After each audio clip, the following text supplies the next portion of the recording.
Projeto Memória, Companhia Vale do Rio Doce, depoimento do Sr. José Carlos Nunes Marreco, entrevistado por Cláudia Rezende e José Carlos Vilardaga, Rio de Janeiro, 24 de abril de 2000. Realização Museu da Pessoa, entrevista VRD 029.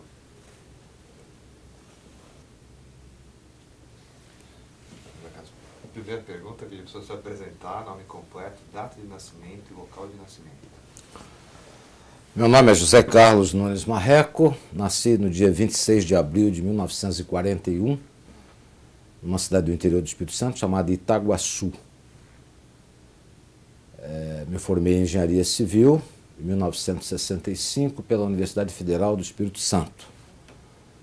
E já nessa data, em meados de 1965, que eu comecei a trabalhar na Companhia Vale do Rio Doce, naquela época quando estava se ultimando os preparativos para a inauguração do Porto de Tubarão, em Vitória, no Espírito Santo.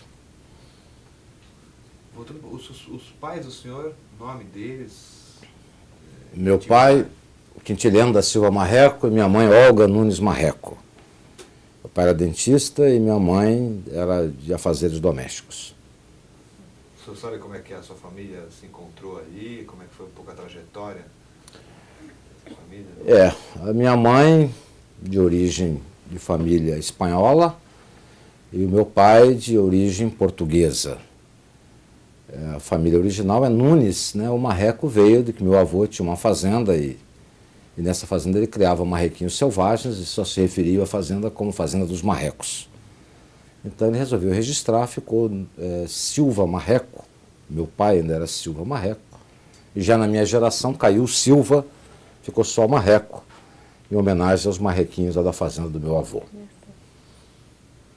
E o senhor passou toda a infância ali em Itaguaí, é isso? Eu nasci em Itaguaçu, mas com 3 anos me mudei para uma cidade também no interior do Espírito Santo, chamada Santa Teresa. E logo a seguir mudei para Vitória e vivi em Vitória a maior parte da minha vida quando comecei a trabalhar na Vale. O senhor tem lembranças desse período todo, de mudanças, de casas? Sim, me lembro exatamente da casa onde eu morava, na cidadezinha de Itaguaçu, e que saí muito pequeno de lá, mas as origens sempre ficam marcadas na mente da gente, né? Santa Teresa já é um município de civilização, cultura de imigrantes italianos. É uma cidade muito interessante, que eu passei uma boa parte da minha infância, mas logo a seguir fui para Vitória, onde fiz o grupo escolar, o grupo escolar Padre Anchieta. Depois fui para o ginásio, o Colégio Estadual do Espírito Santo, onde me envolvi também com a política estudantil, cheguei a ser presidente do Grêmio do Colégio Estadual, e depois fui para a universidade, estudei engenharia, onde também estive metido em política estudantil, na época da UES, União Espírito Santense de Estudantes Secundários. Logo naquela época que houve a Revolução de 1964, eu estava muito envolvido com política estudantil, já estudando engenharia. E daí para frente me dediquei integralmente ao estudo de engenharia, carreira que eu abracei com muito gosto e até hoje gosto muito de ter escolhido ser engenheiro. E comecei a vida profissional na Vale, onde foi uma escola de primeira importância e que ajudou a moldar não só a minha carreira profissional, como também a minha carreira de cidadão, de respeito à ética, aos princípios. Então, tudo muito disto se deve à cultura da Companhia Vale do Rio Doce. Constituí família, casei em 1971. Minha esposa Maria Inês de Moraes Marreco também era oriunda, o pai dela também foi um empregado da Vale do Rio Doce, aposentou-se na Vale, e ela também começou a trabalhar na Vale do Rio Doce naquela época, logo que a Vale adquiriu o primeiro computador. Então ela era digitadora, e então quando marcamos o casamento, eu exigi que ela largasse a Vale, porque eu queria uma esposa e não uma companheira de trabalho. É uma mágoa que até hoje ela deve ter um pouquinho, porque ela não queria deixar a Vale. Muito bem, família muito bem constituída, tenho 3 filhas, a mais velha, Giovana de Moraes Marreco, é médica, já com curso de pós-graduação em dermatologia e que se casou em novembro do ano passado. A segunda, Juliana de Moraes Marreco, formada em engenharia civil, formada em comércio exterior, E hoje já trabalho em Belo Horizonte, numa área muito ligada a ensino e financeira. E a terceira, a Rosana de Moraes Marreco, ela se dedicou mais à área de música. É uma excelente pianista e está fazendo curso superior de música e também é soprano, canta maravilhosamente bem. Sou meio suspeito para falar, mas maravilhosamente bem. Então são as 3 filhas que se constituem no maior tesouro de qualquer um. Essa formação política do senhor já vinha de casa ou foi uma coisa adquirida na escola? Como é que foi isso? O meu pai andou durante um período se metendo em política, mas muito pouco, uma passagem muito pequena dele, e me envolveu um pouco nessa área política, daí eu ter ido para a política estudantil. Mas felizmente eu acho que esqueci a política e fui para a área técnica, da qual eu não tenho nenhum arrependimento. O senhor escolheu engenharia por quê? Como é que foi essa? Escolhi por vocação pessoal, eu sempre fui muito ligado à física, à matemática, então não havia outro caminho, outra carreira que pudesse me realizar. Eu fui professor de física durante muitos anos, me aposentei como professor de física da Universidade Federal do Espírito Santo. Fui professor de cursinho preparatório de vestibular. Agora, a carreira profissional toda ela foi baseada na Vale do Rio Doce e principalmente na área de logística e mais especificamente na área de ferrovia. Quando o senhor entra, então, para a Vale, o senhor começa com que função? Qual foi o seu primeiro trabalho? Muito bem, eu comecei a trabalhar na Vale do Rio Doce em 1965, quando ainda cursava o 5º ano da Faculdade de Engenharia. Eu estudava pela manhã e, a meio-dia, um carro da Vale me pegava na faculdade e me levava para o Porto de Tubarão, que estava em fase final de construção. Eu estava como contratado por uma empresa daquelas de mão de obra, que fornecia mão de obra para a Vale, era a empresa chamada CCCI, e eu pude participar do estágio final da construção do Porto de Tubarão, construção dos tubulões que sustentam até hoje o PIA, o número 1, que permite o acostamento dos navios para carregamento de minério. Então, logo terminei o curso, em 1965, em dezembro, ainda talvez voltado pelo fato de estar metido em política estudantil, eu fui eleito orador da minha turma, então, discurso de formatura, eu fui honrado com a minha turma em fazê-lo, e comecei a trabalhar na Vale no primeiro ano, 1966, ainda continuando em Tubarão. Foi a inauguração de Tubarão, a chegada do primeiro navio, o embarque do primeiro minério da Vale através do Porto de Tubarão. Logo a seguir, através de um professor que me conheceu na faculdade, que era um dos executivos da Companhia Vale do Rio Doce, o Dr. Clodoaldo Mota, me convidou para trabalhar com ele, numa área que era de controle não só da ferrovia, porto, mas de toda a parte operacional da Vale. Fiquei algum tempo com ele e logo a seguir fui para trabalhar na ferrovia, no Estrada de Ferro Vitória, Minas. Nessa época eu tive que fazer um psicotécnico e também tive uma entrevista com o diretor da época, era chamado Superintendente-Geral de Operações, era o Dr. João Carlos Linhares, e eu me lembro perfeitamente dessa primeira entrevista em que ele me perguntou por que eu queria trabalhar na Vale. Eu dei as minhas razões e ele teria me dito uma frase que marcou toda a minha vida profissional. Eu disse: meu filho, você está começando a trabalhar numa empresa em que sonhar não é só possível, como é obrigatório.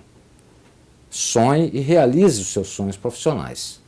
Eu segui esse dito para o Dr. João Carlos e realmente constatei ao longo dos 31 anos de vida na Vale do Rio Doce de que era uma empresa que nos possibilitava executar tudo aquilo que a gente provasse que era executável, que era bom para a empresa.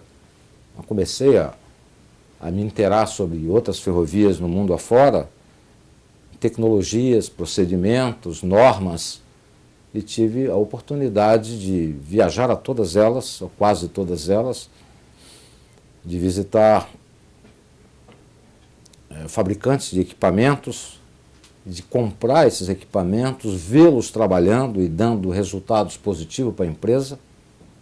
Então você passa a ter esses equipamentos, essas posturas, essas normas e procedimentos quase que como um filho, porque você fez nascer, fez criar, fez instalar e vê os resultados positivos que eles deram para a empresa. Portanto, eu cumpri integralmente aquela primeira ideia do Dr. João Carlos Linhares. Realizei profissionalmente todos os sonhos, me elevando muito, do ponto de vista profissional, porque eu passei a ser um conhecedor de ferrovia, não só em países do primeiro mundo, Estados Unidos, França, Inglaterra, Japão, como também em países do terceiro mundo, países da África, do Norte da África, países árabes. Fomos visitar e descobrir coisas boas para fazer e também descobrir coisas ruins, erros que a gente não deveria jamais cometê-los na Vale. Portanto, em síntese, essa é a ideia que eu tenho da Vale do Rio Doce até hoje. Me aposentei na Vale em 1998, mas achei ainda que não estava na hora de pendurar a chuteira. Comecei a trabalhar com um grupo de São Paulo, que estava investindo fortemente na área de logística, participando do processo de privatização. E com esse grupo eu cheguei a ser presidente da Ferrovia Sul Atlântico, que agora virou América Latina Logística, com sede em Curitiba. Passei a ser presidente do conselho dessa mesma empresa logo eu após ter saído da função executiva, e participei do processo de estudo da aquisição de duas ferrovias argentinas, a Mesopotâmico, General Urquiza, e a Buenos Aires ao Pacífico, e também como membro do Conselho de Administração da Ferrovia Centro-Atlântico, que tem sede em Belo Horizonte, da qual esse grupo também tinha uma participação importante. Ainda em nome desse grupo, participei do processo de leilão de arrendamento da Malha Paulista, ex-FEPASA, e que virou Ferroban. E que, no final, compusemos com um grupo formado por outras empresas, das quais tem a Previa, a Funcef, o Chase Partner, o LAIF, Latin American Investment Fund, e a própria Vale do Rio Doce. Houve uma composição e que ganhou o leilão e criou-se então a chamada Ferroban, Ferrovia dos Bandeirantes, que é a sucessora da FEPASA, ex-Ferrovia Paulistas S.A. Para minha surpresa, em abril do ano passado, eu fui convidado por esse grupo para ser o principal executivo da Ferroban, cargo que eu ocupo até hoje. Portanto, a vida toda, já indo para 3 anos de ter saído da Vale, eu nunca parei de trabalhar na área ferroviária, que é uma área que o Brasil teve muitas dificuldades. O próprio modelo econômico que o país escolheu, privilegiando rodovias, muito exemplo do próprio modelo americano, fez com que as ferrovias brasileiras, à exceção das ferrovias da Vale, sofressem um grande processo de degradação, que agora está em plena fase de recuperação com as ferrovias totalmente privatizadas. Ainda na Vale, na época que a Vale resolveu tocar o projeto Carajás, eu participei desses estudos desde a origem, do levantamento aerofotogramétrico para se decidir aonde deveria passar a linha férrea, que depois iria se transformar na Estrada de Ferro Carajás. E naquela época nós trabalhávamos em cima de um mapeamento feito pelo projeto Radan, era Radar da Amazônia, que levantou a aerofotogrametria de toda a área. Então esse mapa ele era colocado no chão de uma sala, no prédio da Vale do Rio Doce, em Vitória, e nós, para podermos estudarmos o melhor traçado da ferrovia, éramos obrigados a entrar nessa sala de meia, para não danificar o mapa. Então, o primeiro nome do projeto Carajás, que eu me lembro, era chamado Projeto Chulé, porque todos os técnicos ali de meia, com aquele cheiro não muito agradável do chulé, mas o projeto Chulé ele teve uma boa origem, um bom princípio, e logo, depois de executado, se caracterizou como um projeto de sucesso, atingiu seu break-even point poucos anos após seu início de operação, e é sem dúvida nenhuma o último grande projeto de ferrovia no Brasil, e não diria só de ferrovia, de mineração, de logística, ocupando aquela área da Amazônia que Até então, todas as grandes empresas que tinham se aventurado em colocar projetos na Amazônia, inclusive algumas multinacionais, não se davam bem. E existia o chamado mito amazônico, né? Aquelas imagens que se cria, olha, todo mundo que for para ali não vai dar certo, cuidado, é uma região complicada. E, no entanto, a Vale venceu toda essa lenda do mito amazônico e conseguiu implementar um grande projeto no meio da selva. O senhor comentou dessa série de viagens tal, que o senhor fez pelo mundo, conhecendo ferrovias e tal. Quer dizer, esse know-how todo espalhado pelo mundo, ele foi aproveitado de que fora para a Vale do Rio Doce? O que foi criado internamente na Vale do Rio Doce? Tipo, solução foi... Veja bem, a Vale é uma empresa de minério de ferro, tipicamente uma empresa mineral. Acontece que a localização geográfica do Brasil ela não é muito favorável pelo fato dos grandes consumidores de minério de ferro estarem no hemisfério norte. E a Vale, criada em 1942, na época da guerra, da Segunda Grande Guerra Mundial, começou a transportar o seu minério em lombo de burro, tá? Pequenos volumes, mas que foram muito úteis para ajudar as forças aliadas a abastecer a siderúrgica que fabricavam navios, tanques, canhões, para o esforço de guerra.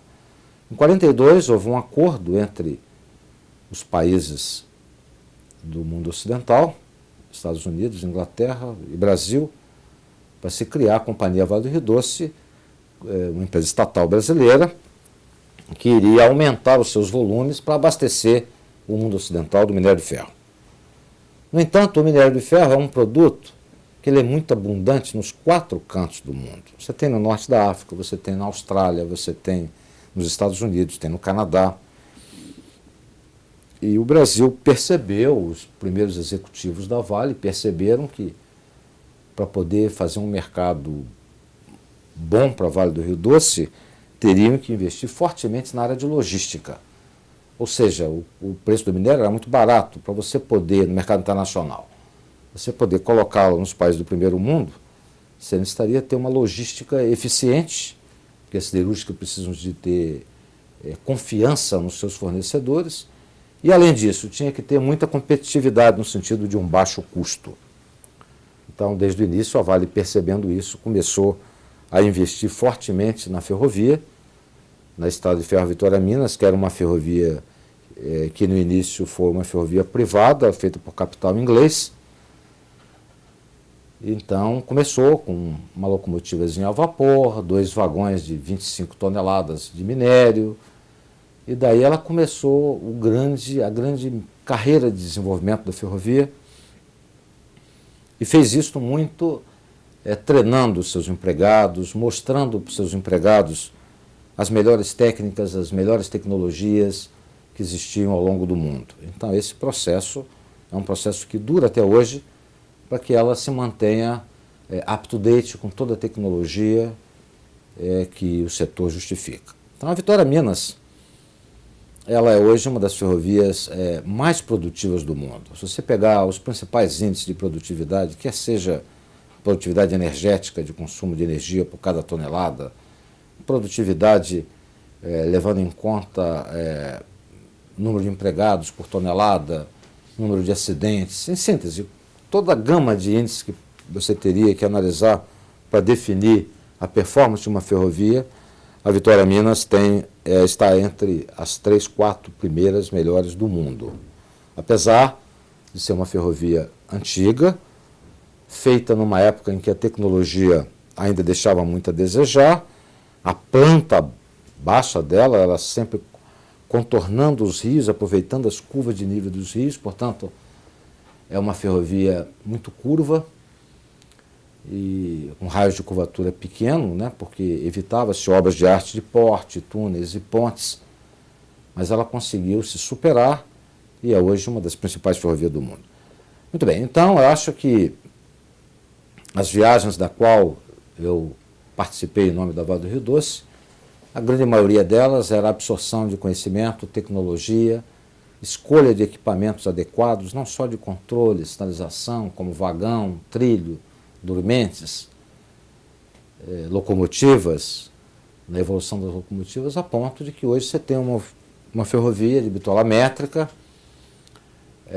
que tem 2 locomotivas de grande porte, na faixa de 4.000 HP, puxando 160 vagões de 75 toneladas líquidas do vagão.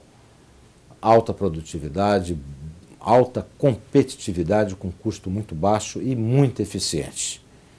Dos 31 anos que eu trabalhei na Vale, eu só me lembro dela ter parado de transportar minério por volta de 48 horas, em que um vagão descarrilou numa ponte e essa ponte foi derrubada e a Vale precisou fazer uma obra de emergência, fechando o leito de um rio para poder dar passagem e para não comprometer a imagem da empresa no exterior, uma vez que os navios estavam no Porto de Tubarão esperando o minério. Foram 48 horas o máximo de interrupção que a ferrovia teve por queda de uma ponte. Fez uma obra transitória para permitir a passagem do trem e imediatamente começou-se a construção de uma ponte de concreto ao lado. Portanto, a grande maioria, absorção de tecnologia e escolha dos equipamentos adequados para a modernização do Estrada de Ferro Vitória Minas. E também algumas viagens em que a Vale do Rio Doce, como uma estatal, muito ligada ao governo no sentido de desenvolver produtos brasileiros, vender tecnologia brasileira, vender experiência e know-how adquirido. E a Vale sempre foi uma empresa muito bem conceituada internacionalmente. Andamos participando de missões oficiais do governo brasileiro, no sentido de se vender know-how, tecnologia. Então eu estive no Gabão, tinha um projeto de construção de uma ferrovia no Gabão, estive na Venezuela, também construção de uma ferrovia, estive em Moçambique, que também tinha um projeto da Vale para explorar uma mina de carvão muito interessante de Moçambique.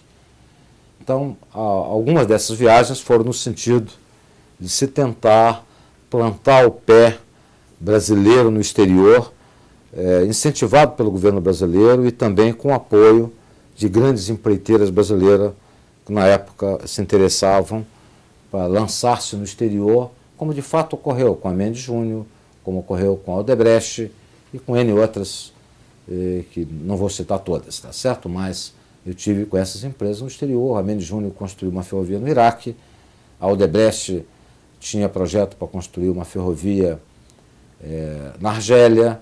Então sempre o nome da Vale do Rio Doce, a presença da Vale do Rio Doce, ela agregava muito valor a essas possibilidades do Brasil de vender serviço e tecnologia a países no estágio de desenvolvimento ainda inferior ao do Brasil.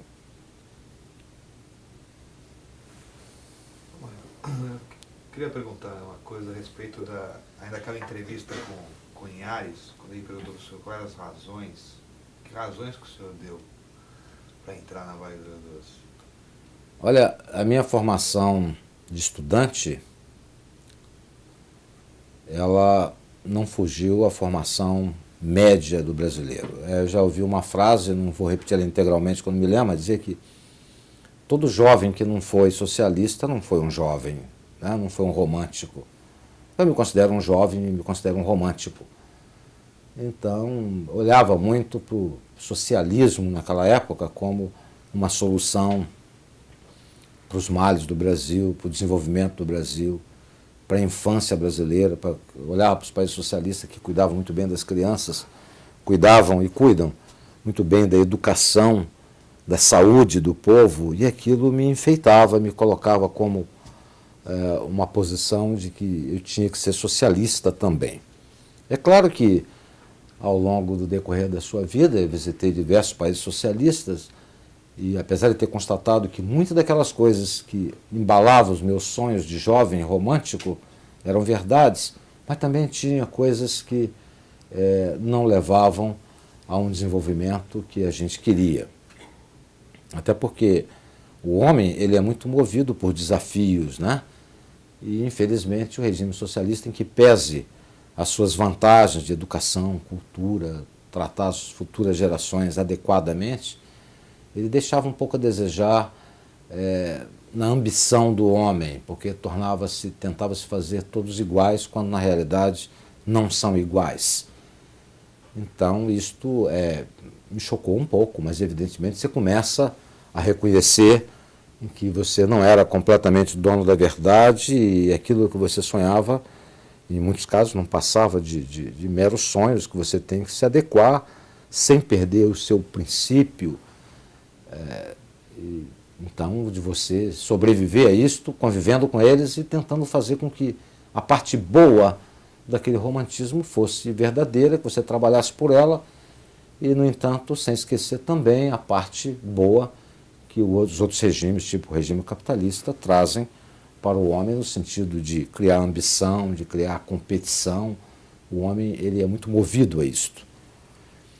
Muito bem, então, trabalhar na Vale do Rio Doce era uma empresa nacional, capital nacional, de desenvolvimento do país.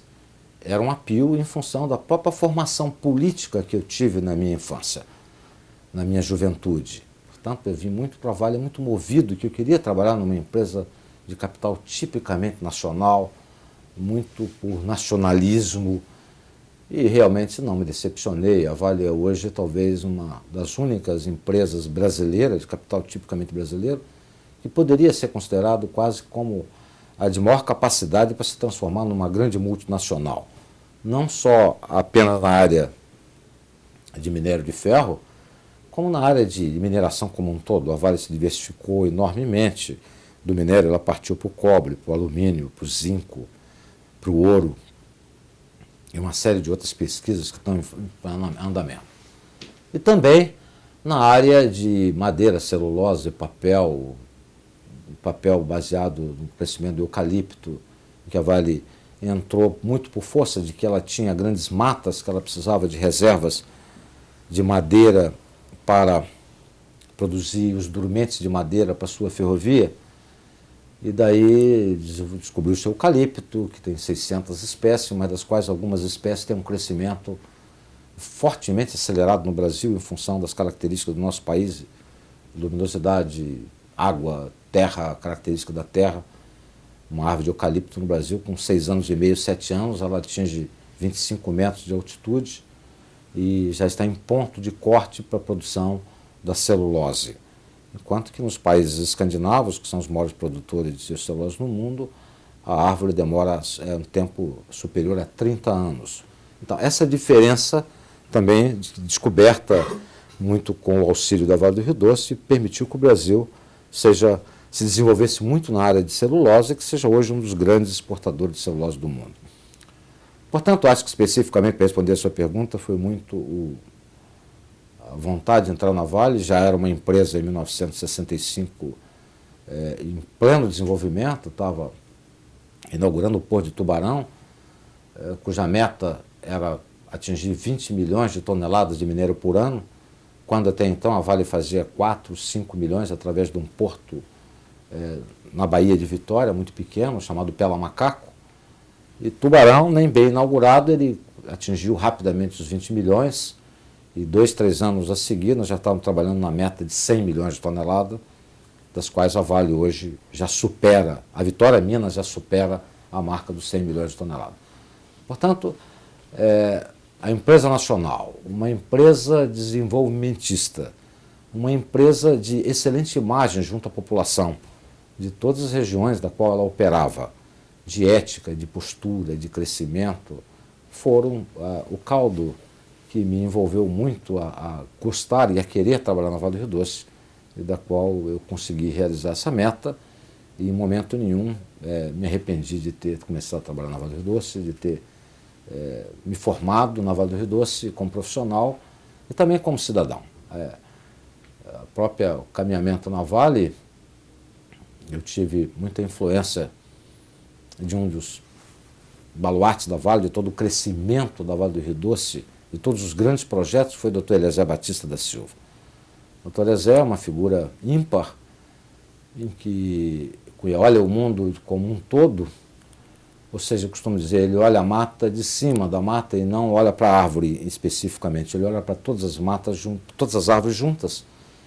E ele conseguiu criar um esprit de corpo na empresa, no sentido de desenvolver, mas muito mais importante, daí a principal lembrança, doutor Eliezer, não só como formulador das políticas da Vale do Rio Doce em termos de mercado internacional, como na política de desenvolvimento da Vale do Rio Doce, mas também como uma pessoa muito voltada para a preservação do meio ambiente, para as políticas ambientais, das quais eu tive a honra e o prazer de participar com ele em diversos organismos, tanto nacionais como internacionais, de desenvolvimento sustentado, no sentido de que a gente deve tirar da natureza aquilo que ela nos deu, no entanto, sempre com o princípio de preservar o nosso planeta para que as gerações que nos sucederem continuem a encontrar um planeta igual ou melhor a esse que a gente está vivendo.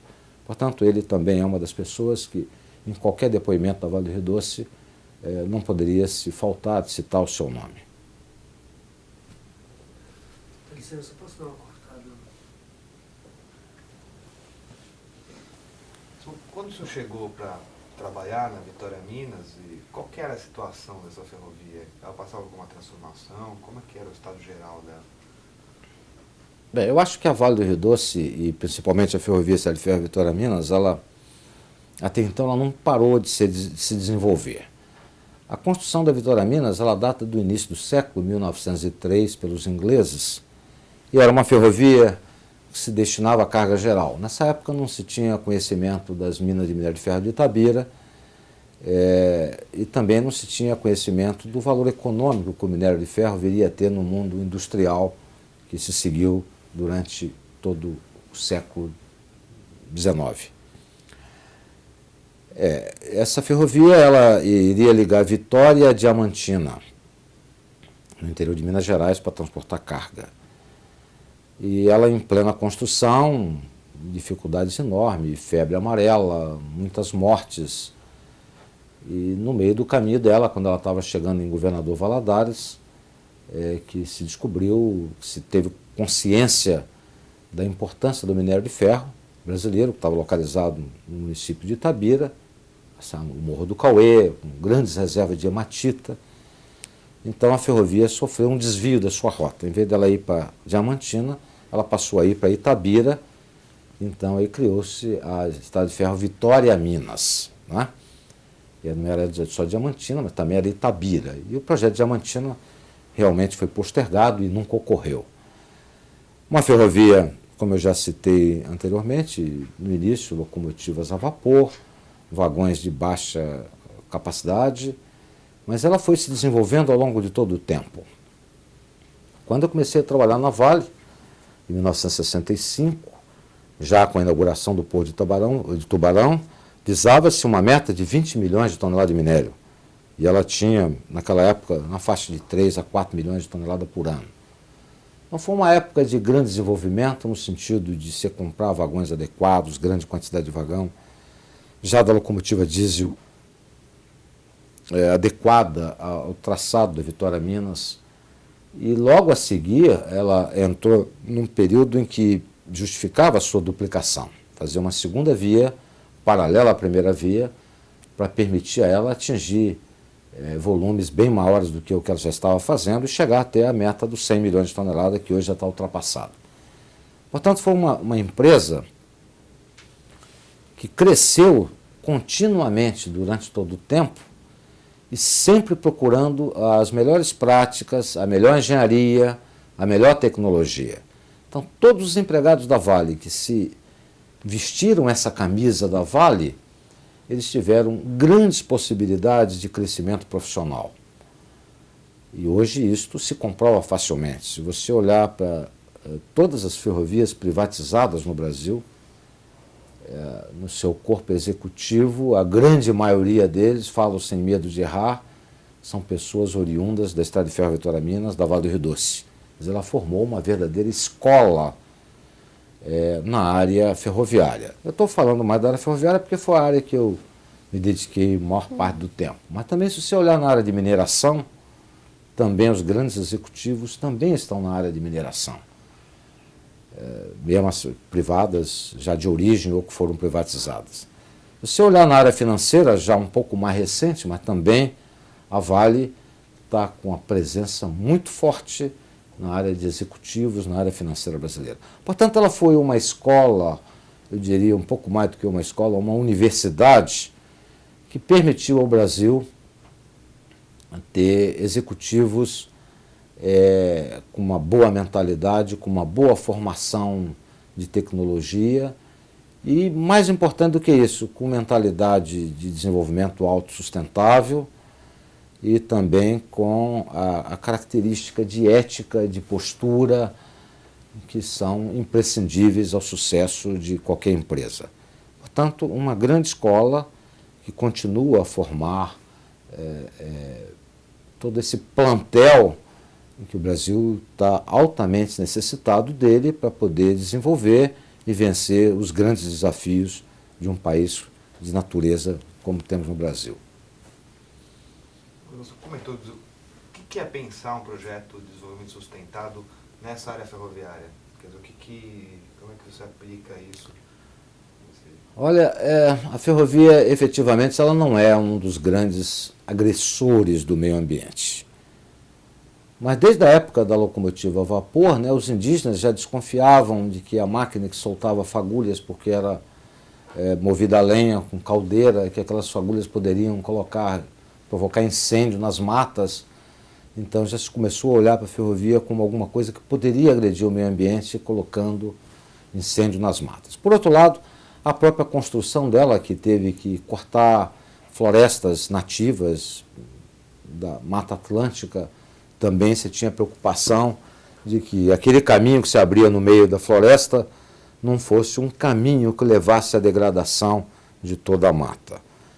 A própria mineração também você tem que ter cuidados específicos no sentido de evitar que no processo de mineração você criasse problemas ambientais de soluções complicadas.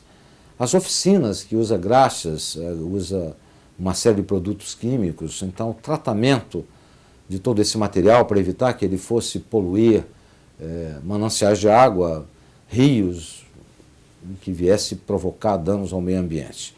Portanto, toda essa lógica ela tem que estar muito presente na ferrovia, e a ferrovia usa até hoje ainda predominantemente como matéria-prima para realizar as obras e manter as suas linhas, o dormente de madeira, que é um dormente que no passado também vinha de matas nativas e que hoje já se sabe que é necessário substituí-lo. Tá?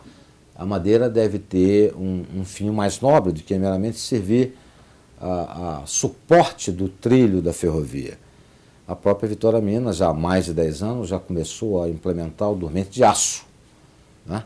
Que é um produto que não agride o meio ambiente, que é um produto que usa a própria matéria-prima principal fornecida pela Vale, que é o minério de ferro.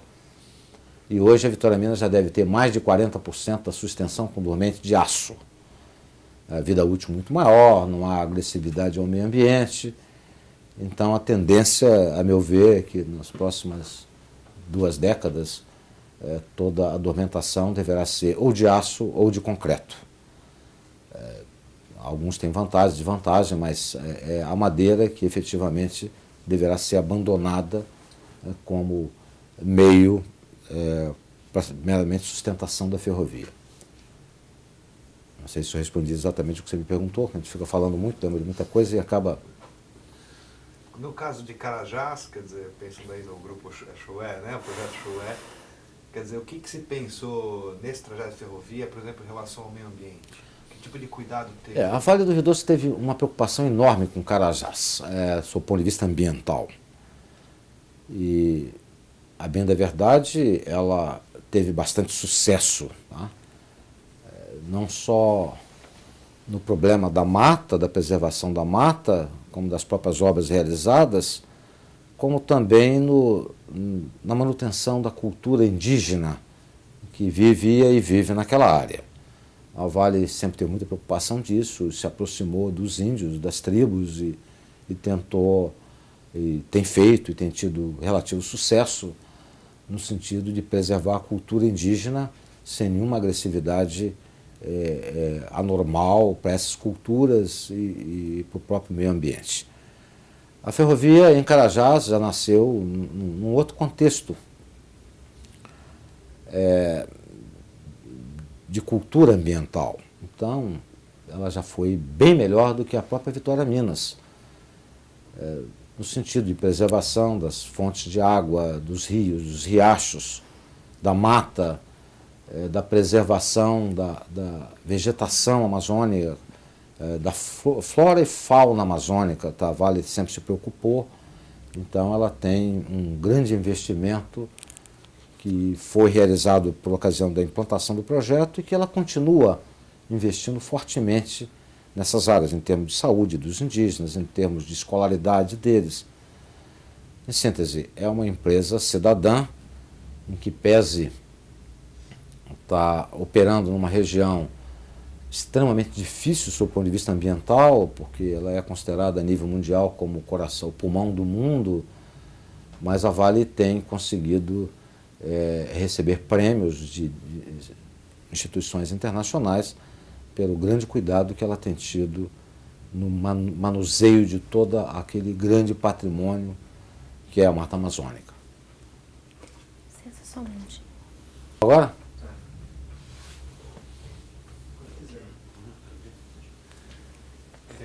Mas em termos de, por exemplo, em Carajás e tal, como é que o senhor lembra de situações onde, como é que isso se colocou na prática, quer dizer, soluções que vocês tenham ter pensado para a ferrovia, para essa questão ecológica, ou mesmo tecnológica, um pouco desse tipo de solução que teve que ser adotada para resolver problemas e tal? Olha, Carajás teve uma série de histórias, tá certo? Inicialmente era um projeto em que a Vale estava associada à United States Steel, uma grande multinacional americana. E depois, na época em que o presidente era o Dr. Fernando Roquette Reis, ele resolveu chegar a um distrato com a United States Steel, porque no planejamento estratégico dessa multinacional americana não estava na hora adequada de começar o projeto Carajás. Ela tinha outros interesses em minas de ferro em outras regiões do globo, e ela achava que o projeto no Brasil era um projeto que deveria levar mais tempo. Então, a direção da Vale, nessa época, o presidente era o Fernando Roquette Reis, rompeu, indenizou a United States Steel, e a Vale começou a tocar o projeto sozinha. Bem, ela tinha um grande know-how na área ferroviária, um grande know-how na área de porto e também, principalmente, na área de mineração. Então ela usou o que tinha de melhor da sua experiência dentro de casa, acoplada à experiência internacional, e bolou o projeto Carajás como um projeto integrado, um novo triângulo, um novo tripé de mina, ferrovia, porto, que foi a chave do sucesso da Vitória Minas, pelo fato dela controlar a mina, a ferrovia e o porto. Então copiou-se Carajás da Vitória Minas com grandes inovações. Bitola larga, locomotivas de maior potência, o raio de curva mínimo de 800 metros, quando na Vitória Minas você tinha 80, 90 metros de raio de curva. O porto de excelentes características em São Luís do Maranhão. Então ela foi feita baseado numa experiência já de décadas que a Vale tinha no Sistema Sul, e criou-se o Sistema Norte, e que em poucos anos, né, em vez de se transformar apenas numa ferrovia industrial, uma ferrovia para transportar só minério de ferro, que era o que justificava todo aquele investimento, a Estrada de Ferro Carajás hoje já é um ponto importante do desenvolvimento de toda a região Amazônia, porque ela já atende a comunidade transportando carga geral num volume com crescimento bem superior ao que a Vitória Minas verificou nos seus primeiros anos de existência. Tanto ela já transporta caminhões carregados, açúcar, cerveja, refrigerante, água, até porque durante o período das chuvas a maior parte das estradas ficam intransitáveis e o único acesso viável passa a ser a ferrovia. Madeira, e já tem projetos em germinação até com o apoio da Vale naquela região também para a produção de celulose, plantios de matas de eucalipto. Então ela deve ter um desenvolvimento em termos de carga geral muito mais rápido do que teve a Vitória Minas. Agora, é um projeto que, se não me falha a memória, ficou na faixa dos seus 3,6 bilhões de dólares, de extremo sucesso, não somente econômico, como de desenvolvimento sustentado, como de admiração de toda a comunidade internacional pelo porte do projeto que venceu o mito amazônico, pela geração de empregos, desenvolvimento de toda aquela área. Eu, ainda quando estava na Vale, fazendo visita a Carajás, no helicóptero, subimos no helicóptero e de cima você via toda aquela mata amazônica e alguns pontos de clareiras. Então o geólogo que estava do meu lado me disse, ali nós estamos explorando o manganês, naquele outro lá estamos explorando o ouro, naquele ali é minério de ferro, naquele lá estamos pesquisando zinco. Então você vê a potencialidade geológica daquela região. O próprio geólogo que estava comigo me disse, olha, nós só conhecemos dessa área apenas 5%, que está mapeado geologicamente e com toda essa riqueza, mais de 18 bilhões de toneladas de minério de ferro, reservas de ouro ainda em fase de dimensionamento, mas já produzindo uma boa quantidade de ouro. A Vale já é a maior produtora de ouro do Brasil hoje. O manganês, do alumínio. Em síntese, é uma região mineral de importância sui generis em todo o mundo, em que o próprio desenvolvimento da tecnologia, e, em função do preço das commodities e da pesquisa que a Vale tem realizado, ela vai permitir que aquilo ali possa ser um dos fatores da redenção econômica do nosso país, além da própria agricultura, que também já está se desenvolvendo com todo o apoio da Vale.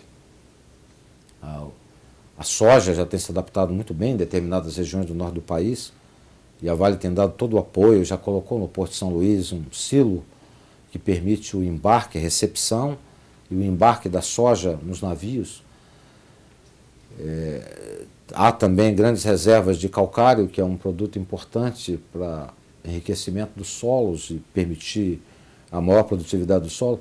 Em síntese, é um projeto sui generis e que vai ajudar muito o desenvolvimento e fazer com que o país supere as suas dificuldades econômicas agrupadas e agravadas durante décadas e mais décadas.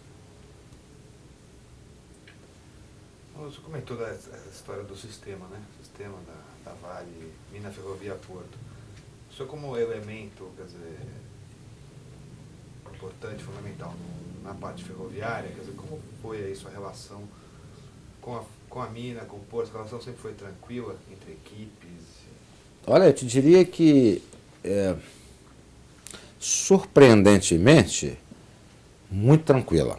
É claro que a gente poderia lembrar de passagens de grande disputa, porque quando a demanda da venda era muito alta, e você tinha que, e o minério não chegava dentro do navio, você tinha que procurar o culpado, né? O culpado foi o porto, que não teve capacidade, foi a ferrovia que não trouxe, foi a mina que não minerou, que não embarcou. Então a gente tinha mensalmente uma reunião dos três setores, em que se estabelecia o programa do mês seguinte e se analisava as causas possíveis da não realização das metas do mês anterior. Mas sempre dentro de um grande coleguismo e de um profissionalismo a toda prova, porque todos nós sentíamos que estávamos no mesmo barco e que esse barco tinha que andar, tinha que chegar a outra margem do rio. Portanto, as disputas do dia a dia, de procurar caças bruxas de quem foi culpado porque não se realizou, elas não passavam de uma mera primeira discussão e logo nós chegávamos numa conclusão do que fazer, do que ceder para que o sistema como um todo adquirisse eficiência. Não tenha dúvida que, na minha avaliação, essa integração dos três sistemas, essa cultura que a Vale do Rio Doce conseguiu colocar na cabeça dos seus empregados, né, como parte integrante do currículo escolar da Vale do Rio Doce, foi fundamental para todo o sucesso que ela tem tido no seu sistema sul e agora mais recentemente no sistema norte. A Vale Rio Doce é uma séria candidata a ser uma multinacional importante para recriar esses sistemas da qual ela tem PhD no Brasil e em países em desenvolvimento igual ou inferior ao Brasil. Eu não tenho dúvida de que ela será uma grande multinacional brevemente. Ela tem muito a contribuir para o desenvolvimento de países da África, do país árabe, nessa linha de logística e de mineração e da parte portuária. Ao longo de todo o processo, a Vale percebeu que a própria competitividade dela no hemisfério norte, ela justificava ter também o braço marítimo. Foi aí que ela criou a Docinave, em que ela permitia, então, vender o minério de ferro entregando no porto que o cliente quisesse receber. Eu acho que a Docinave teve um fator preponderante na eficiência da Vale e na postura de estar sempre do lado do mercado e não factível de estar sofrendo boicotes por empresas de transporte marítimo, em que muitas vezes até com participação societária de outros mineradores de outros países. Então a Vale conseguiu, através da Docinave, criar um padrão, um preço e uma qualidade e, portanto, ela navegou fora da área de flutuações, de grandes flutuações de preço do transporte marítimo. O fato de ter desenvolvido grandes portos e, junto com os japoneses, desenvolvimento do projeto de grandes navios, né, que hoje tem navios acima de 300 mil toneladas, também foi um ponto fundamental para diminuir o custo do frete do nosso minério para ser colocado no Japão, lá do outro lado do mundo, em que ainda hoje, acredito, deve estar aí consumindo da ordem de 1/3 de todo o minério vendido pela Vale no mundo inteiro. O fato dela ser uma empresa mineradora, estar preocupada com o mercado mundial do minério de ferro, e por conta disso ela ter entrado na logística, e principalmente ferrovias e portos, ela deu um grande desenvolvimento ao Brasil. A ferrovia que originalmente na Vitória Minas e mais recentemente em Carajás foi conceituada especificamente para transportar minério de ferro, hoje é uma ferrovia que transporta uma variedade enorme de produtos, desenvolvendo a região onde ela atua. A Vitória Minas tem transportado soja, farelo, milho, celulose, madeira, cerveja, malte, aço, carvão, quer dizer, produtos que, em síntese, não têm muito a ver com a ferrovia tipicamente de minério de ferro. Ela criou ao largo do Rio Doce o principal potencial siderúrgico do Brasil. Uma siderurgia, para cada tonelada que ela produz de aço, ela movimenta 4 toneladas, né? Uma de aço, uma de minério, mais calcário, fundentes, etc. A relação 1/4.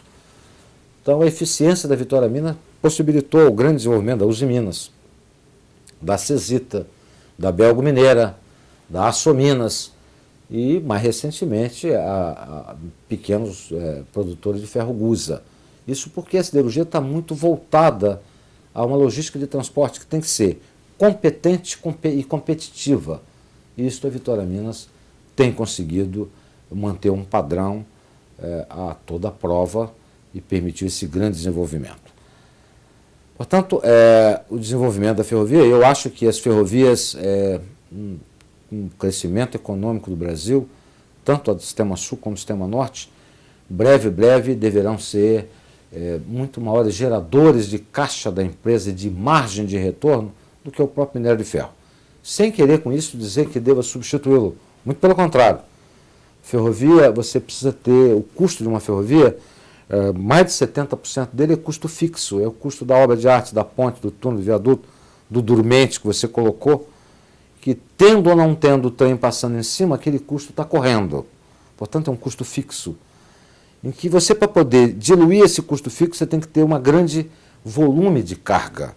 Então, o minério de ferro, com grande massa, grande volume, ele é muito próprio para criar essa massa crítica e permitir à ferrovia desenvolver outros transportes que têm margens até muito maiores. Você, por exemplo, não vê no Brasil um automóvel sequer, sendo o Brasil hoje um produtor de mais de 1 milhão de carros por ano, não vê um automóvel no Brasil sendo transportado por ferrovia. Estão todos eles em cima de cegonhas, não é? Você raramente vê uma ferrovia no Brasil transportando um contêiner, seja ele de que tipo for, de carga frigorificada ou de qualquer outro tipo de carga. Quer dizer, as ferrovias ficaram muito voltadas ao produto base, mas, no entanto, ela está com uma infraestrutura pronta no caso da Vale e sendo aprontada no caso das outras ferrovias para se avançar no transporte de todos esses outros produtos que vão possibilitar uma maior competitividade do produto brasileiro no exterior e vão possibilitar uma redução significativa do custo da movimentação dos produtos produzidos e consumidos internamente ao Brasil. A ferrovia tem um papel fundamental na infraestrutura que se pretende criar e recriar no Brasil para possibilitar algumas décadas de grande desenvolvimento que deveremos sofrer nos próximos anos. É fundamental. A economia do país não resiste mais a ficar em cima de caminhão, em que pese a grande importância do transporte sobre caminhão, que não posso negar, todo mundo conhece a flexibilidade que tem o caminhão, porém, num país das dimensões do Brasil, ele tem que ser restrito às pontas, à distribuição, a trazer para a ferrovia e tirar da ferrovia e distribuir nas fábricas e nas grandes cidades. Agora, os grandes eixos têm que ser por via férrea. Até então, no Brasil, o desenvolvimento foi todo ele calcado muito no caminhão. E a observação, 2 ou 3 observações, explicam perfeitamente isso. Primeiro, que a inflação é um grande inimigo do transporte ferroviário. E o Brasil sofreu décadas e décadas de inflações selvagens, né? Eu me lembro que alguns anos atrás, conversando com um presidente de uma siderúrgica do Vale do Rio Doce, que por sinal é muito meu amigo, e na hora do diletantismo, do lazer, tomando uma cervejinha, eu comentei com ele, eu falei, pô, nós somos tão amigos e você não me transporta 1 tonelada do seu aço na minha ferrovia. Mas eu falei, vou te fazer um desafio, eu não sei quanto é que você está pagando no caminhão, mas eu te digo o seguinte, antes de você me dizer quanto paga no caminhão, eu te escrevo que o que você paga no caminhão eu boto 10% a menos para levar na ferrovia. Eu falei, olha, vamos continuar tomando nossa cerveja, mas não quero conversar disso. E vamos deixar a nossa amizade fluir sem isso. Eu falei, não faz lógica. Eu estou te dizendo que eu, sem saber o preço do caminhão, eu dou 10% a menos. Se você abrir, eu tenho grande probabilidade de chegar a 30%, 40% a menos do que o caminhão. Ele falou, não quero. Eu falei, não tem lógica. Ele falou, tem. Ferrovia para mim, de graça é caro. Aí eu falei, bem, agora você realmente jogou um negócio na mesa que eu não consigo entender. Então vou te provar. Pegou a caneta, um papel, mostrou meu produto, custa $400 a tonelada. A inflação naquela época era 45% ao mês. Correção monetária. Eu faturo quando eu entrego o meu produto para o cliente. O caminhão que leva a minha tonelada de aço entrega lá em São Paulo em 2 dias e meio. A ferrovia entrega em 7 dias. Então vamos fazer a conta? 7 dias para faturar, eu faturei com 2 no caminhão. Eu pego o dinheiro que eu faturei, eu aplico na correção monetária. Tá certo? Então, em 7 dias, eu já acumulei de correção monetária X reais ao dólar por tonelada. Então, a ferrovia, de graça, não paga essa correção. Realmente, tive que concordar com ele que, num regime de inflação acelerada, a inflação passa a ser o inimigo público número 1 e transportar por ferrovia, de graça, passava a ser muito caro. Bem, então a inflação, inimigo público número 1. Segundo, o principal competidor da ferrovia é o caminhão, que não pagava pedágio. Ela circulava nas estradas construídas com o nosso dinheiro, os impostos, e sem nenhum custo adicional, que degradava as estradas usando uma excessiva carga por eixo, em que o asfalto que era para durar 10 anos durava 2, porque passava-se com uma supercarga nos caminhões e ninguém cobrava, ninguém fiscalizava, pagávamos todos nós. O óleo diesel subsidiado no Brasil, até hoje ele ainda é subsidiado. Você fala, mas a ferrovia também usa óleo? Usa, só que a relação média no Brasil hoje, para transportar 1 tonelada num determinado quilômetro, Em média, a ferrovia gasta 6 vezes menos do que a rodovia. Pegar alguns trens da Vitória a Minas, em algum percurso, é mais de 10. Eu estou falando 6 para ficar na média brasileira, que não é tão eficiente quanto as ferrovias da Vale. Portanto, também ela era mais beneficiada com o subsídio do diesel. Logo, a competição não era justa, porque a ferrovia paga o pedágio, porque ela gasta o trilho, tem que trocar o trilho. Se o vagão danifica a linha, ou a ponte, ou mata o gado do fazendeiro, ela é obrigada a indenizar, tá certo? Enquanto que a rodovia não pagava nada disso, ela era subsidiada por todos nós. Então a competição não existia. Se você fizer uma análise dos principais produtos que as ferrovias brasileiras ainda transportam hoje, você vai verificar que só foi para a ferrovia aqueles produtos que não tinham a mínima viabilidade de suportar o preço do caminhão. O minério de ferro não aguenta caminhão. O valor é tão baixo, o peso é tão grande, a densidade é tão alta, que ou você bota no trem ou ele não existe como produto competitivo no mercado. A soja, demais granéis agrícola, tem uma boa parte que vem pela rodovia e pela ferrovia, na época da safra, do pico da safra, porque o volume de caminhão não consegue atender a toda a demanda da safra. Então, já que o caminhão não atende, ele procurou as ferrovias para transportar alguma coisa. Cimento, uma pequena parte. Em síntese, uma análise poderia fazer uma acurada, mas é muito demorado. A verdade, só ficou em ferrovia no Brasil aqueles produtos que não tinham outro jeito. Ou iam por ferrovia ou não eram movimentados. E agora as ferrovias estão exatamente no novo limiar, em que as rodovias estão com pedágio, estão com controle da carga por eixo, em que o óleo diesel está tendo uma perda do subsídio e as coisas estão começando a ter uma realidade econômica, né? Eu, como usuário de rodovias privadas, tenho maior satisfação quando eu paro na praça de pedágio e pago o pedágio. Tá certo? De Campinas a São Paulo, a sede da Ferroban é Campinas, eu passo por 2 praças de pedágio pagando R$ 4,80 em cada uma delas. Eu gasto mais no pedágio do que com a gasolina que o meu automóvel gasta de ir a Campinas a São Paulo. Então você pode pensar, é caro? Não, não é caro. Nós da ferrovia sabemos o custo de se manter uma infraestrutura. Sabemos o custo de uma obra nova, de uma ponte, de uma passagem de nível. Em síntese, é aquele o custo que nós hoje brasileiros achamos que é caro porque nós nunca pagamos. Quer dizer, nunca pagamos, vírgula. Pagávamos via imposto e não diretamente na praça de pedágio.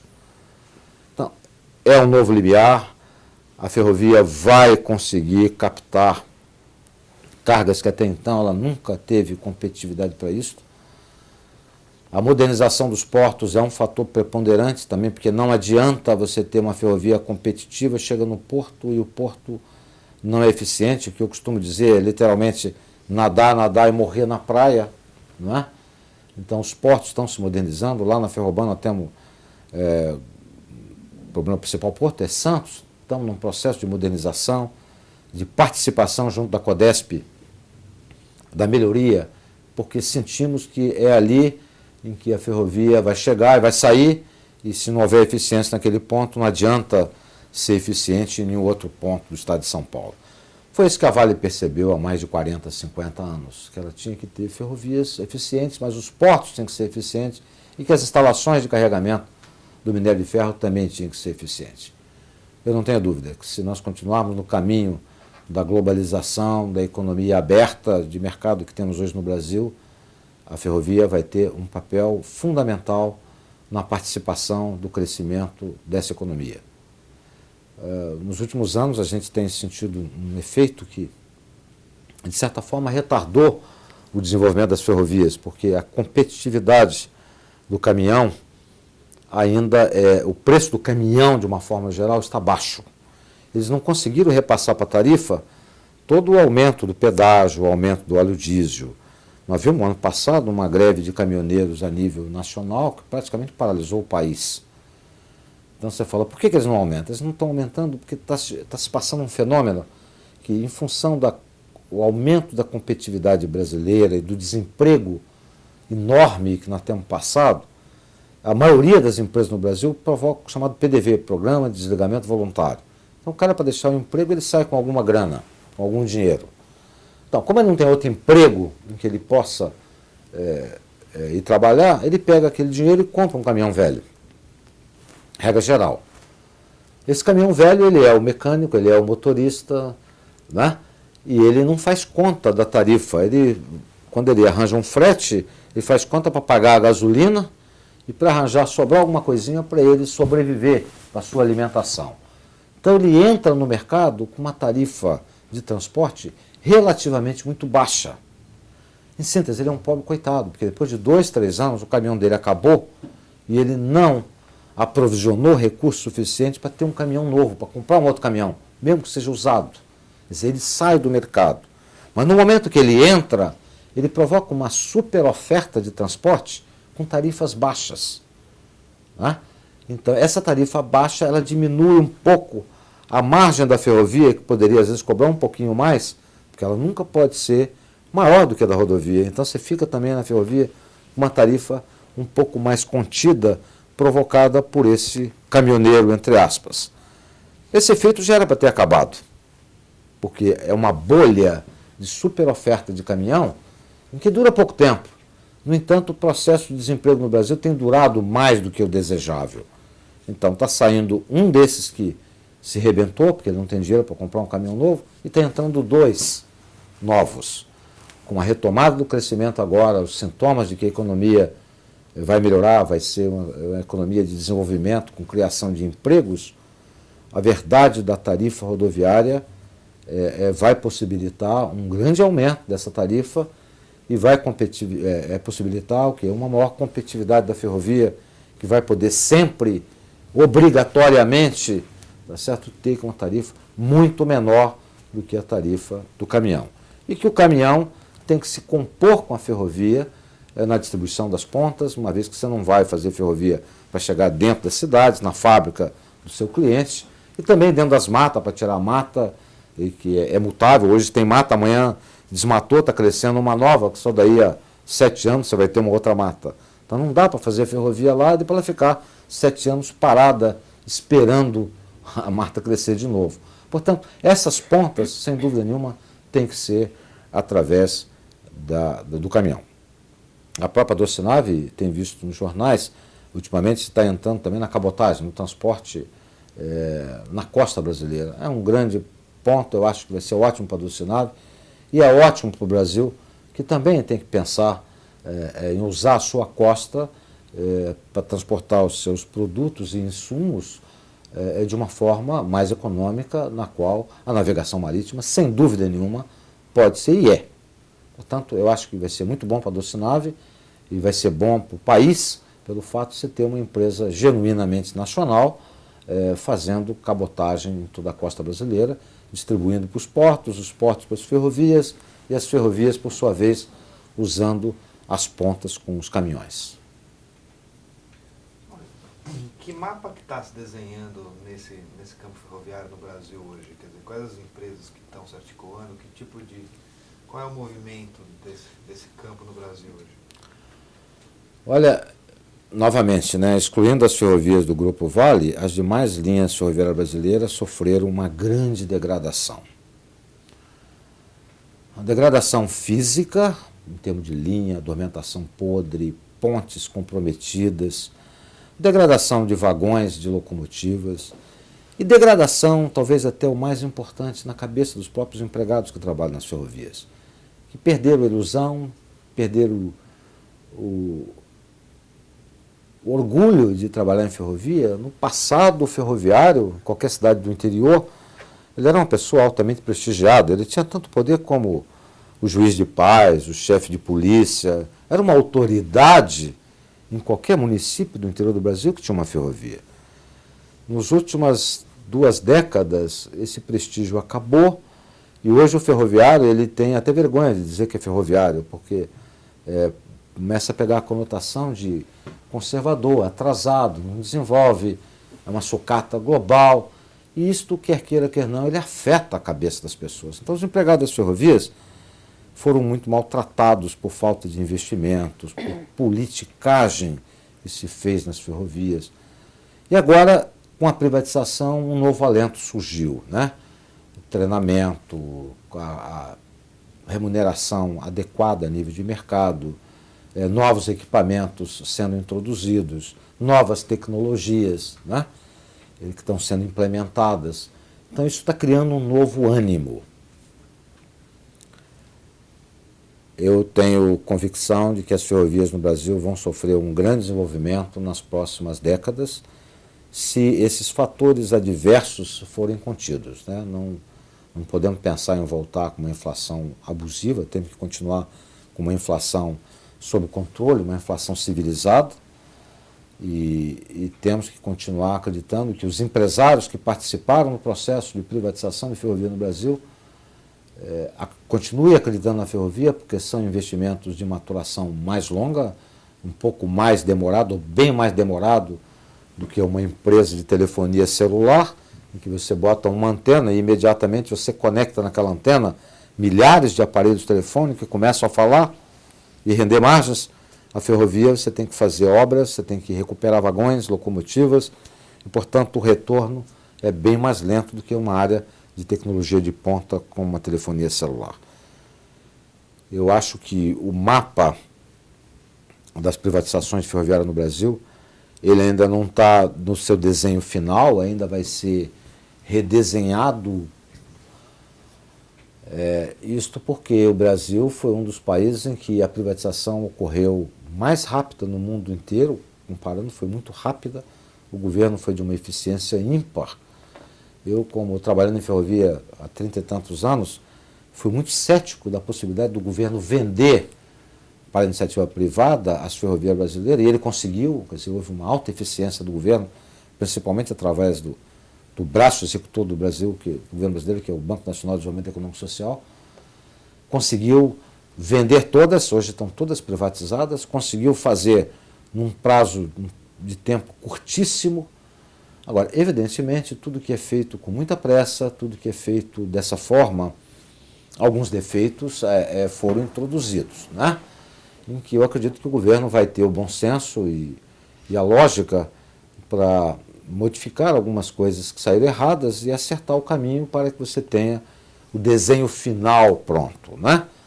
O primeiro grande defeito que eu costumo dizer é que a FEPASA, que é a ferrovia dentro do estado de São Paulo,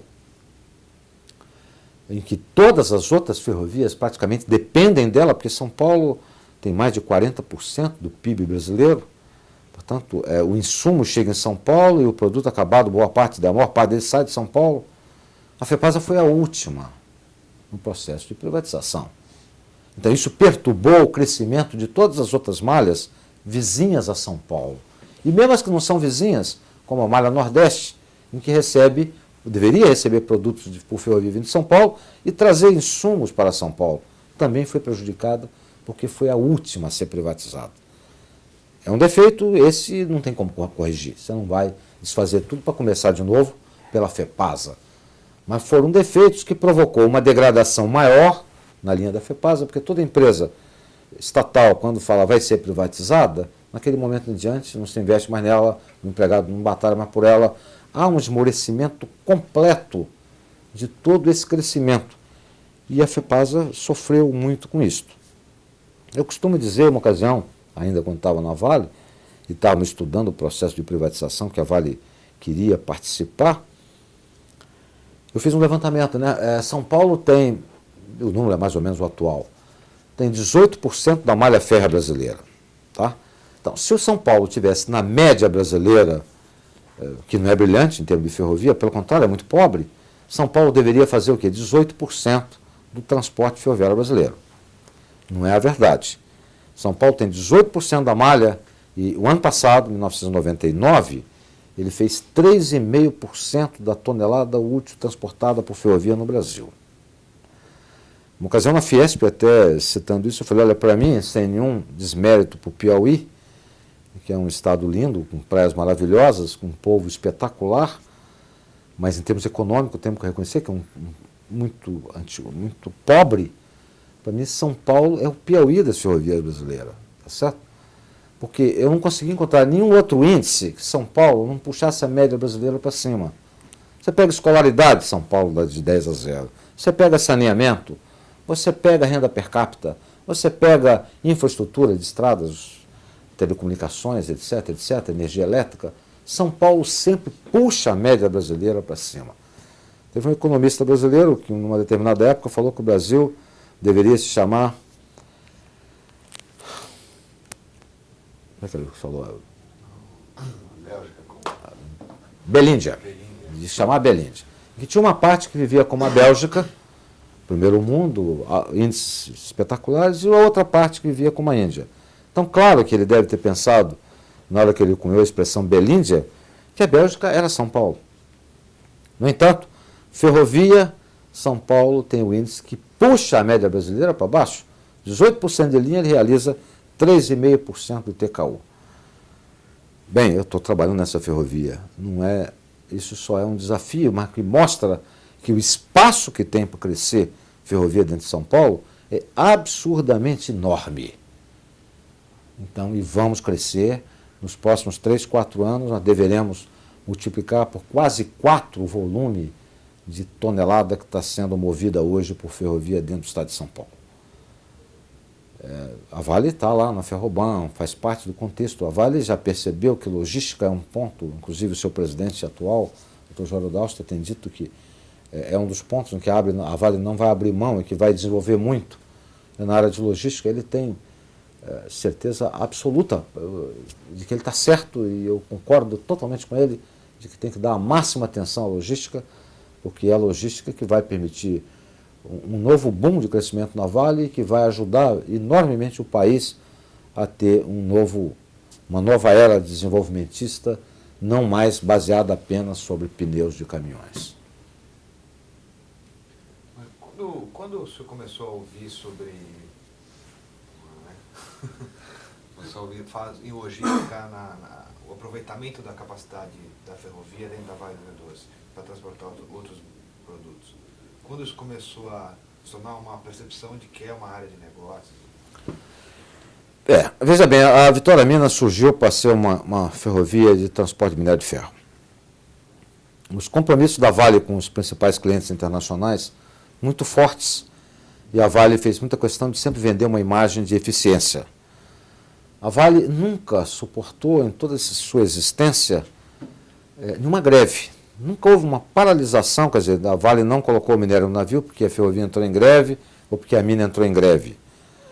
Nunca houve, com exceção daquele exemplo que eu citei, que parou 48 horas a ferrovia, que faltou minério no porto porque não chegou trem.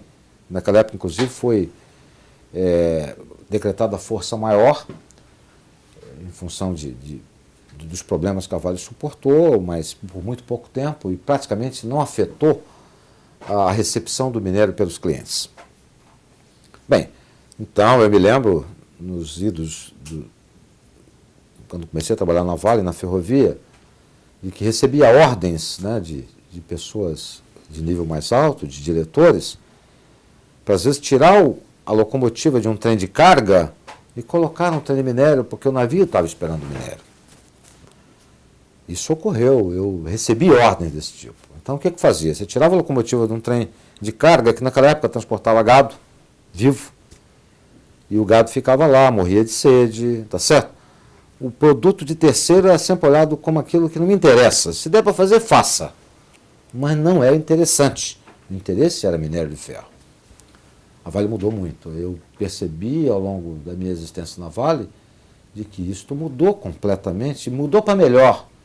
Quer dizer, hoje a Vale percebe de que o minério é muito importante na vida dela, continua sendo e vai continuar sendo. No entanto, ela, para se caracterizar, entrar no mercado como um transportador logístico, ela tem também que olhar para o pequeno usuário dela, seja o fazendeiro que embarcou o gado, seja o fabricante de cimento, ou fabricante de gusa, ou de qualquer outro produto, que tem que ter confiabilidade, e que não é tirando a atração desse trem para botar no minério que ela conseguiria ser uma transportadora logística eficiente. Hoje isso está muito enraizado na Vale, isso já não acontece mais, evidentemente, e é por isso que ela tem, ano após ano, aumentado enormemente o transporte de outros produtos pela ferrovia que não minério de ferro. Hoje a Vitória Minas, só de carga geral, deve estar beirando aí seus 22, 23 milhões de toneladas de carga geral.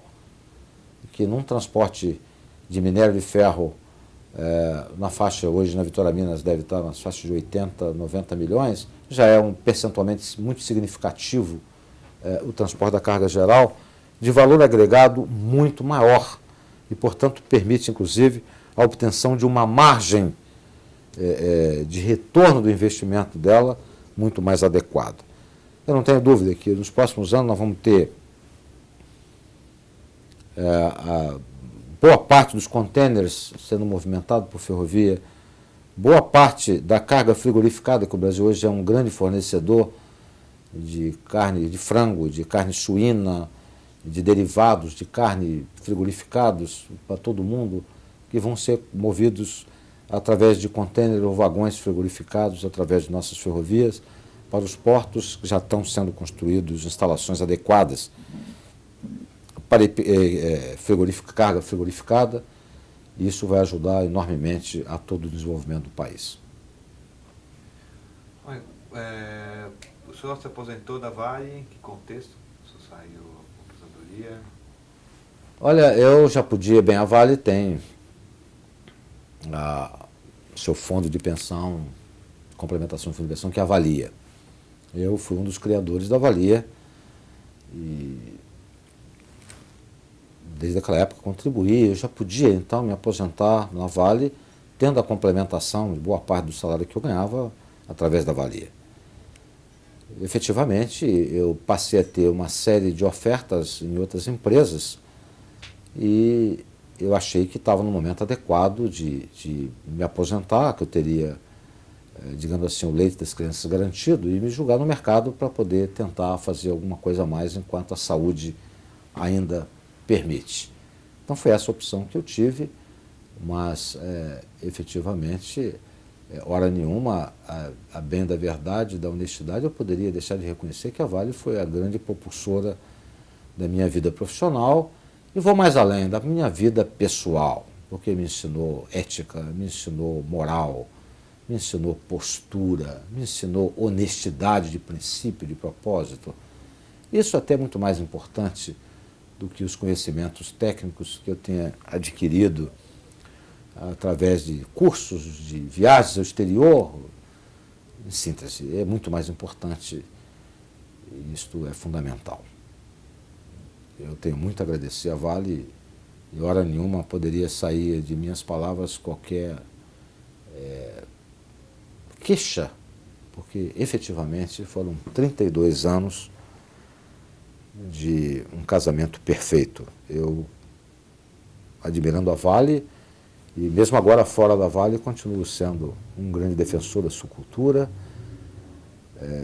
E toda vez que a gente tem que indicar o nome de alguma pessoa para algum outro cargo, iniciativa privada, sempre me vem na mente pessoas de altíssima estirpe da Vale, porque é uma escola ímpar no Brasil. Eu acho que não tem no Brasil, nem estatal, nem privada, nenhuma empresa que tenha formado esse contexto do Vale do Rio Doce.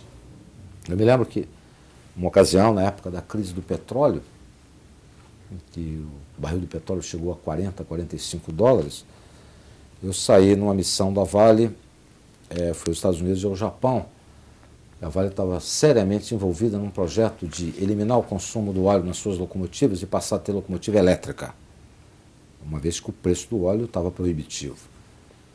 Então eu fui ver a única ferrovia no mundo na época, que é uma ferrovia no desertão americano, no Arizona, em que ela liga uma mina de carvão indígena a uma usina termoelétrica de carvão. Então fizeram uma ferrovia eletrificada em 50 kV, especificamente um shuttle service do trenzinho, vai lá na mina dos índios, carrega o carvão e volta para abastecer a usina o dia inteiro, aquilo rodando.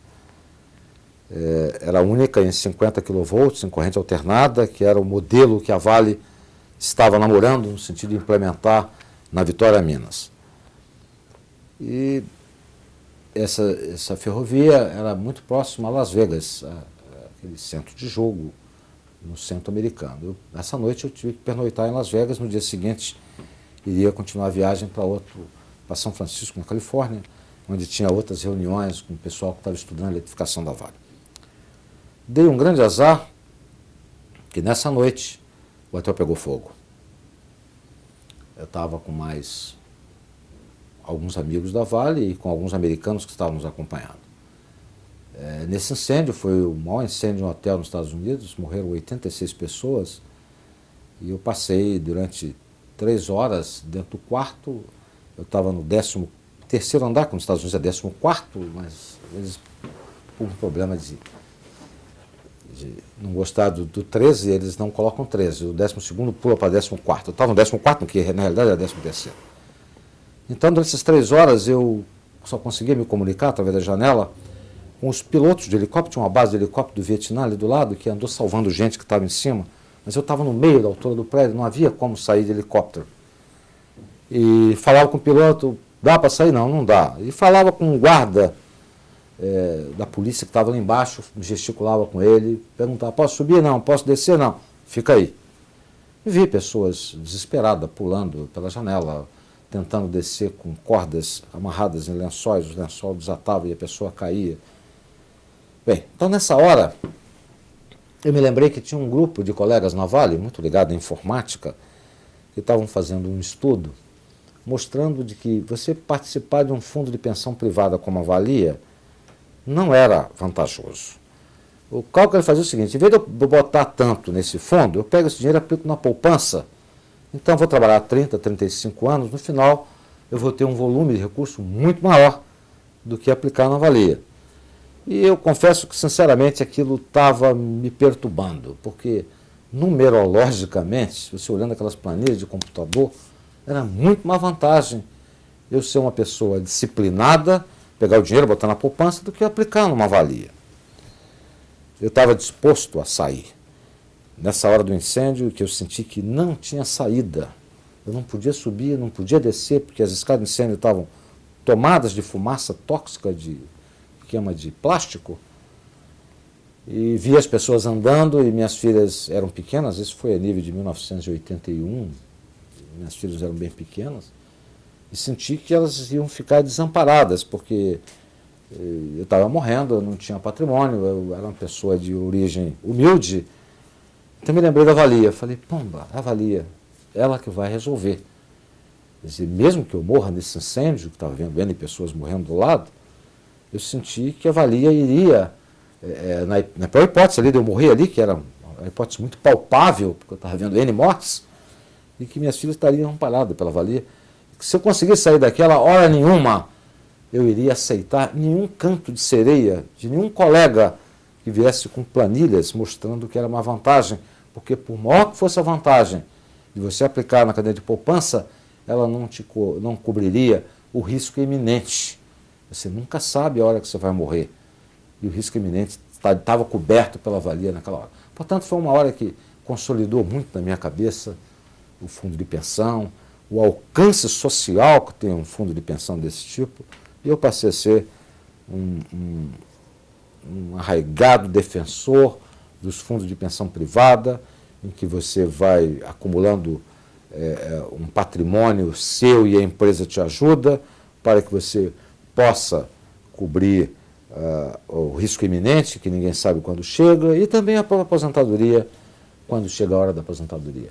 Portanto, é um outro depoimento a favor da Valia, que eu tenho dito para muitos colegas meus. E agora na Ferroban estamos também criando um fundo de pensão, muito exemplo da própria Valia, para que os empregados da FEPASA, ex-FEPASA, também possam ter essa tranquilidade que me deu a vida inteira pelo fato de estar na Valia.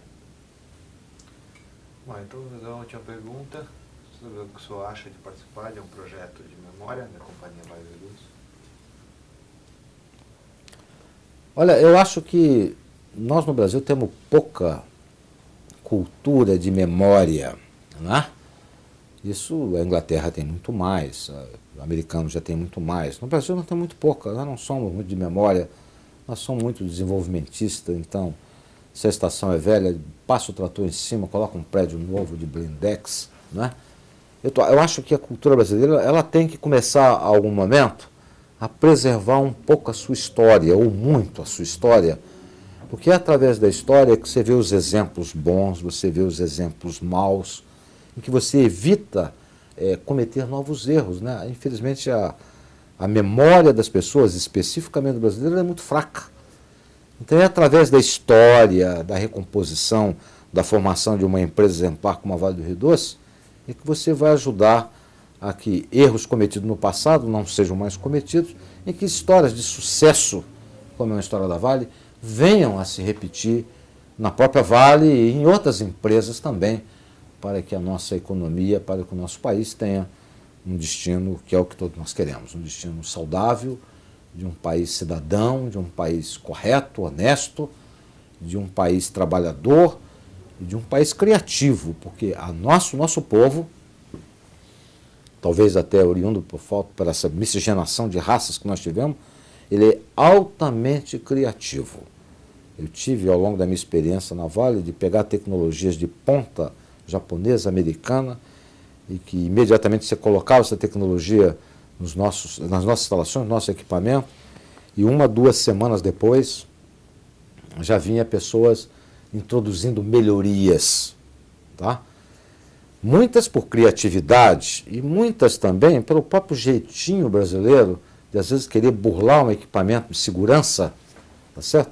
Então ele bolava uma forma para burlar aquele equipamento e através disso aí também ele estava criando um outro caminho que você deveria exigir nos equipamentos para que aquela burla fosse impedida, para que a segurança do equipamento como um todo fosse preservada. Portanto, eu acho que a Vale está de parabéns.